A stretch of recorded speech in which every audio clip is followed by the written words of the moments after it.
Assunto delicado, assunto sensível, guys. Assunto Jean Mago. Aparentemente, Jean Mago usou a palavra faker para fazer uma analogia novamente dentro de sua vida. Lá vamos nós. Eu tenho muito receio disso. A última vez em que ele fez uma analogia sobre faker não caiu muito bem. Jean Mago, após um comentário no chat, Mago desabafou sobre as expectativas irreais que são postas sobre ele. Observação, ele comentou muito mais, isso é apenas o início do trecho. Eu até deixei aqui, salvei, e vamos ver aqui também, né, que ele fez um novo vídeo para contextualizar uma segunda parte do que ele falou aqui, né. O salvezinho para o Yotobas, guys, porque eles são bem carentes lá. Vamos ver. Contexto em cima de mim, de eu, pô, ser Chandler desde 14 anos, sei lá o que, criança da profecia, vocês acham que, tipo, vocês acham não, né? Estou generalizando, né? Mas a maioria das pessoas, né? Ainda mais as do Twitter, os fãs de torcedores de time, os caras, eles me assistem esperando que eu faça um V9, independente da matchup que eu jogar, independente do player que eu tiver contra, Eita, independente do time que eu tiver contra. eita. Independente de tudo. Mano, os caras não esperam isso nem do Faker, que tem Ai, 5 meu mundiais. Deus. Oh, Os caras não assistem a T1, a LCK e espera que o Faker vai solar o mid inimigo meu 5 Deus. vezes, vai levar a torre do mid, vai dar roam, vai levar o bot, vai matar o bot, vai matar o top, vai levar a torre do top, fazer herald, fazer tudo. Os caras não esperam isso nem do Faker. Mas os caras esperam isso de mim. Daí se eu não entrego metade disso, as pessoas já consideram que eu jogo mal, competitivamente. Os caras não esperam isso nem do melhor jogador do mundo. Tem mais, tem mais, tem mais. Tem mais, guys, muito mais.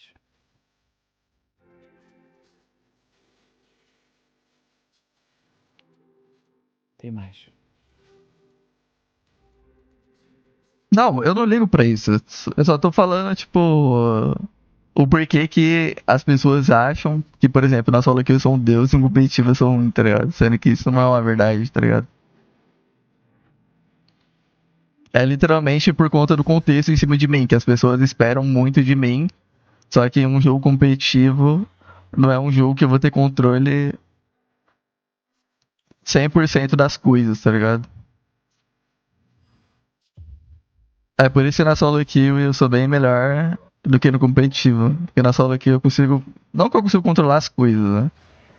Mas eu consigo pelo menos fazer o que eu quero nos jogos e pensar de acordo. Ele não mentiu? Ele mentiu muito, Doug. Eu vou te explicar. O Gemago mentiu e mentiu muito. Deixa eu explicar para vocês tudo isso. Explicar um pouquinho para o Jean Utirra. Cara, veja bem. Quando eu conversei com o Mago, entrevistei ele tempos atrás, né, que teve toda a parada do Coach Rise e piriri, eu acho que muitas coisas do que o Mago falou, ele estava correto e eu até entendo a frustração dele. Só que o problema, o que eu sinto do Mago, guys, é que ele é bem imaturo.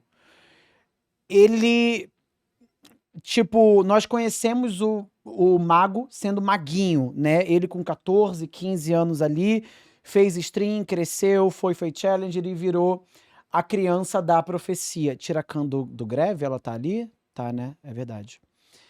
E ele ficou como a criança da profecia, porque nós vimos ele crescer, vimos ele evoluir, e na solo kill ele sempre era muito bom. E sempre acreditamos que quando ele atingisse a maioridade, ele viria para o competitivo e ele esmurfaria. As coisas não aconteceram assim tão bem, mas mesmo no começo, ele ganhando aquele título lá no Flamengo. Mas quando eu conversei com o Mago, ele teve muitas falas que eu senti muito imaturo, sabe? Tanto é que, caso você reveja a minha entrevista com ele, o meu bate-papo, várias vezes eu pergunto para ele: Mago, se você voltasse atrás, vendo tudo isso e baseado no que nós falamos para você, você voltaria atrás e faria diferente? Ele falava não. Aí eu perguntava para ele novamente, depois de alguns minutos: Mago, diante de tudo isso que nós conversamos e estamos conversando agora, você sente que faria alguma coisa de diferente, por menor que ela seja? Ele tornava a dizer não. E o que que acontece? A comunidade, na verdade, ela tinha, sim, grandes expectativas no Mago em termos individual. Conforme ele foi performando lá atrás, naquela Red Kennedys, e a gente viu que o individual dele, da Solo Kiwi, era diferente do competitivo, já fomos... Aquela expectativa já foi se esvaindo. Quando o Mago ele entrou na Loud, ninguém tinha expectativa dele ser o Faker. Ninguém tinha expectativa dele solar e esmurfar em todo mundo. Ninguém. A expectativa era ele ter um bom jogo. Era ele ser legal, era ele pá, tá ligado? Mas dele esmurfar, dele ser o Faker, dele solar todo mundo, não. Até porque naquela Red Kennedys, ele inclusive colecionou soladas, guys. Ele foi solado em todo jogo oficial da Red Kennedys. Tipo, talvez se não todos, de 15 jogos, foi 14. Na Loud, ele também era solado e perdia a lane phase muito no começo. Eu entendo esse sentimento de perseguição dele, de perseguição mesmo, mas não é bem assim. As expectativas, na verdade, elas eram bem rasas nele, eram bem tranquilas, tá ligado? Ele tava entrando como um jogador rookie ou talvez um jogador que precisasse se provar diante de várias oportunidades, e ele não tava rendendo. Tinha uma certa pressão, igual todo jogador carrega pressão. Jogador rookie, ele carrega aquela pressão dele ser rookie, não pipocar e mostrar talento. Jogador velho, ele carrega a pressão de precisar performar, mesmo sendo velho, e mostrar para a nova geração que ele ainda está ali. O jogador meio termo, ele ainda carrega a sua respectiva pressão. Então, a pressão, ela é, como que eu posso dizer, algo que vai estar ali do jogador profissional. Ponto. Seja ele qual for. O Crashel, quando estava no CBLOL, tinha a respectiva pressão dele. O Ayu, quando começou no CBLOL e ele foi de sup, e depois de sup ele foi para D, tinha a respectiva pressão dele, entendeu? E hoje ainda tem, sobre flechar, sobre teamfightar bem, sobre jogar agressivo.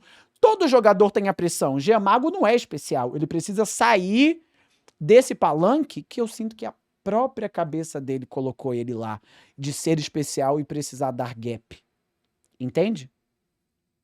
Essa é a parada. Tipo, o Mago, guys, ele precisa de uma pessoa bem experiente para ajudar ele na carreira, não só em decisões, mas como também em cabeça, tá ligado? Tipo, ele ter uma boa cabeça para ele jogar profissionalmente. Hoje, eu sinto que a única coisa que trava ele na carreira dele, trava ele de ser um player muito melhor do que ele é a cabeça dele. É o próprio ego que ele cria expectativa de que as pessoas têm expectativa nele. Só que não é bem assim, entendeu? Então, tipo, eu gosto muito do Mago, mas eu sinto que ele é muito imaturo. O tempo está passando para ele, eu ainda quero ver ele tendo frutos nessa carreira como pró. Eu ainda confio nele, mas ele precisa de uma pessoa ali no pé dele pra ajudar na cabeça dele. Sabe aquela pessoa que ela tem, vamos supor, 20 anos mais cabeça de 15? Tem 22 anos mais cabeça de 16, de 14?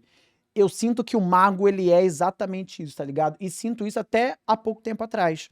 Quando eu tive essa conversa com ele, pós-Loud, que ele quita no meio do campeonato, e eu conversei com ele, e sim, o Coach Rise errou várias vezes com ele, tá ligado? Ainda assim eu sinto que tinha momentos que ele poderia ter tomado uma decisão melhor, e essa decisão mudaria a carreira dele. Hoje, provavelmente, ou alguns talvez, poderíamos estar vendo o Mago se concretizando dentro do cenário e sendo campeão com a Loud na primeira Copa Kingslanders, e que estava muito desacreditado, entendeu? O que separou ele disso, ou dessa possibilidade, foi o ego e a cabeça que ele mesmo criou. Copa Kingslanders não, perdão, Copa CBLOL. O TDAH bateu. Copa CBLOL, entendeu? O que separou o Mago de viver essa realidade em que ele copou a Copa CBLOL foi o ego dele e a cabeça que ele teve da comunidade acreditar em determinada coisa que a comunidade não acredita, entendeu? Essa é a pegada. Eu tenho... Guys, eu tenho um pouquinho de dó do Mago, tá ligado? Porque eu me vejo um pouquinho nele em termos de cabeça, tá ligado? Eu, na idade dele, me negligenciei muito e tive a cabeça muito errada perante a minha carreira, tá ligado? Eu poderia estar sendo faker agora. Mas eu preferia botar fogo no meu coach gordinho e falar que ia assar o leitão. E várias outras coisas que não convém eu falar aqui agora, né? Então, eu sinto que o Mago está tomando as mesmas decisões ruins, mas apenas decisão ruim por decisão ruim. Não que essas decisões ruins tenham uma familiaridade, tá? Ele não queima o coach dele. Ele quita do time, né? Coisa que eu não fiz. Mas eu sinto que ele tá tomando decisão ruim atrás de decisão ruim e ele precisa de alguém para ajudar ele, tá ligado? Ele precisa de alguém para colocar ele na linha, mano. Mas o problema é que o nosso cenário, ele carece de pessoas com boa cabeça. Pessoas que conseguiriam gerir talentos. E quando eu falo de gerir talentos, não é só decidir o pique dele ou a estratégia de jogo. É a cabeça. É a cabeça. Às vezes eu sinto que uma pessoa da vida real, um CLT, um caixa, mano, uma recepcionista, teria muito a agregar no cenário competitivo de esporte, porque a realidade deles é muito mais real e sã do que a de muitos jogadores profissionais de League of Legends e coach também. Inclusive, eu tô para ver, e eu queria muito que esse experimento acontecesse, uma pessoa CLT ser dropada sem poder falar nada, só ver e sentir o ambiente competitivo de League of Legends, sabendo quanto cada um dali ganha e como eles agem. Possivelmente esse CLT, ele iria de óbito proposital. Ele iria voltar para casa e ia falar, essa vida é muito cruel, eu não quero carregar isso. Pum! Diante de um ônibus. Porque é muita oportunidade sendo dada para pessoas que são talentosas e têm talento, mas que acabam desperdiçando, entendeu? Eu gosto muito do Giamago, eu vejo que ele é uma boa pessoa, mas é uma pessoa que, para mim, para concluir, falta maturidade e falta um certo nível de consciência do ambiente que está inserido, entende?